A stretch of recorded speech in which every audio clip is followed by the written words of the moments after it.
Assalamualaikum warahmatullahi wabarakatuh. Sahabat YouTubers, kali ini Icang Ho mengajak sobat semua melihat secara langsung Kabupaten Bengkulu Selatan yang merupakan sebagai kabupaten miskin dengan predikat kemiskinan ekstrim di Provinsi Bengkulu.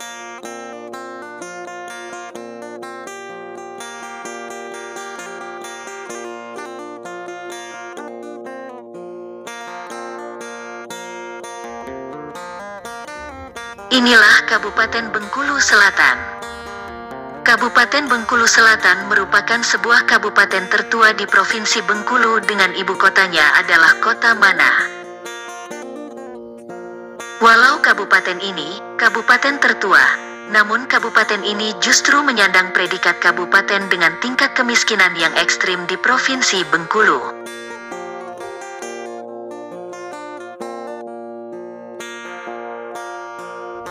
Bahasa daerah di Kabupaten Bengkulu Selatan adalah bahasa Melayu Tengah yang terdiri dari dua dialek, yaitu dialek Besemah yang banyak dipakai dari muara Sungai Kedurang sampai dengan perbatasan Kabupaten Kaur, sedangkan dialek Serawai mayoritas digunakan di kabupaten ini.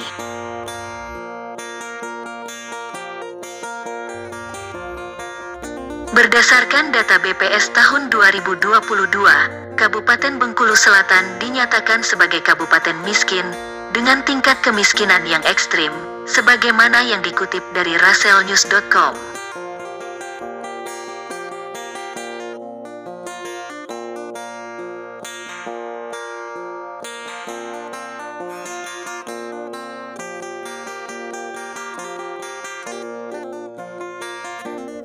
Ada beberapa kecamatan yang dinyatakan sebagai wilayah miskin ekstrim di Kabupaten Bengkulu Selatan, seperti Kecamatan Kedurang, Kecamatan Seginim, dan 3 kecamatan lainnya yang ada di Kabupaten Bengkulu Selatan.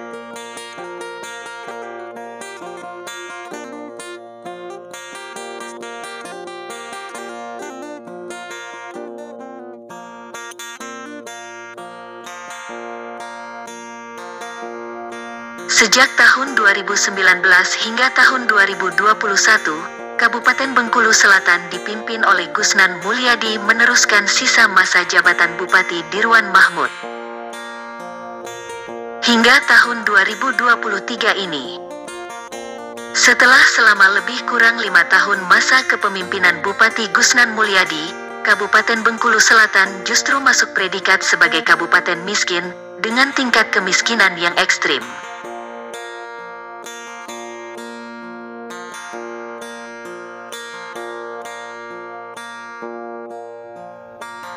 Pada tahun 1945 sampai tahun 1948, daerah ini bernama Kabupaten Manah Kaur. Kemudian pada tahun 1948 sampai 1949 menjadi Kabupaten Seluma Manah Kaur.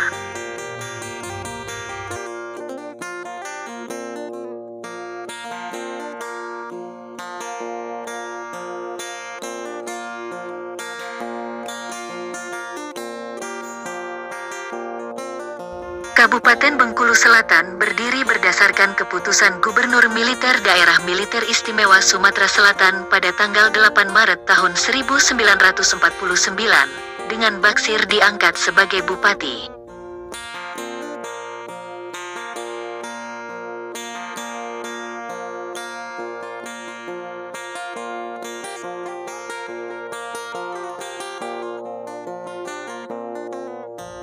Pada perkembangan selanjutnya, berdasarkan Undang-Undang Nomor 3 Tahun 2003, Kabupaten Bengkulu Selatan mengalami pemekaran wilayah menjadi Kabupaten Kaur, Kabupaten Seluma, dan Kabupaten Bengkulu Selatan.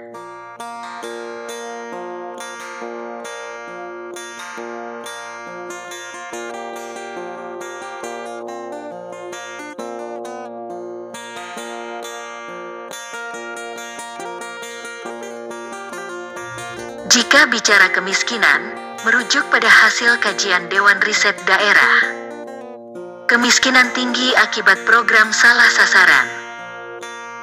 Sebagaimana dikutip dari Media Center, Diskominfo Provinsi Bengkulu,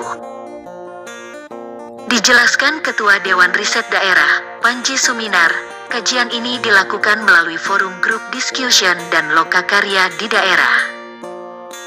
Semua stakeholder di daerah, kita gali apa programnya serta bagaimana hasilnya, ujarnya.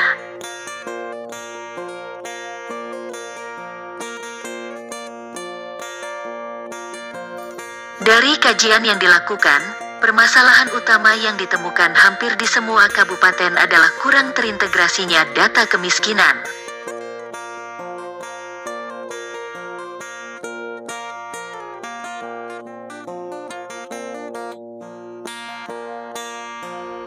Untuk itu menurutnya diperlukan data yang terintegrasi tentang kemiskinan by name by address, sehingga kemudian bisa menemukan sasaran yang tepat.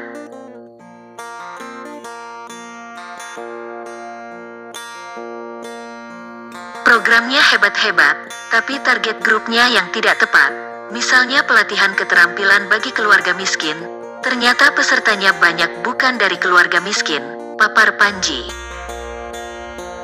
Ditambahkan Panji, salah satu rekomendasi dari Dewan Riset Daerah adalah memang harus mengakui data kemiskinan sumbernya cuma BPS, namun setiap OPD atau Pemda harus punya data pembanding sebagai dasar kebijakan, sehingga sasarannya tidak melenceng. Selain itu updating data kemiskinan juga harus terus dilakukan. Disebut Panji ada 4 kabupaten yang berkontribusi kepada keseluruhan tingkat kemiskinan provinsi, yakni Kabupaten Kaur, Seluma, Bengkulu Selatan, dan Kota Bengkulu. Mengatasi program peningkatan keberdayaan keluarga miskin harus ditingkatkan. Perbaikan akses pendidikan dan diperlukan pelatihan yang menyertakan keluarga miskin serta bantuan peluang usaha berupa bantuan modal usaha mikro. Hal tersebut diharapkan meningkatkan pendapatan, kemudian bisa memenuhi kebutuhan dasar berupa pangan dan non-pangan. Ketika pemenuhan kebutuhan dasar meningkat, ketika disurvei, mestinya mereka telah keluar dari garis kemiskinan, tutup Panji. Nah sobat, itulah sekilas mengenai kemiskinan di Kabupaten Bengkulu Selatan. Jika video ini bermanfaat, jangan lupa subscribe, like dan share ke teman-teman kita.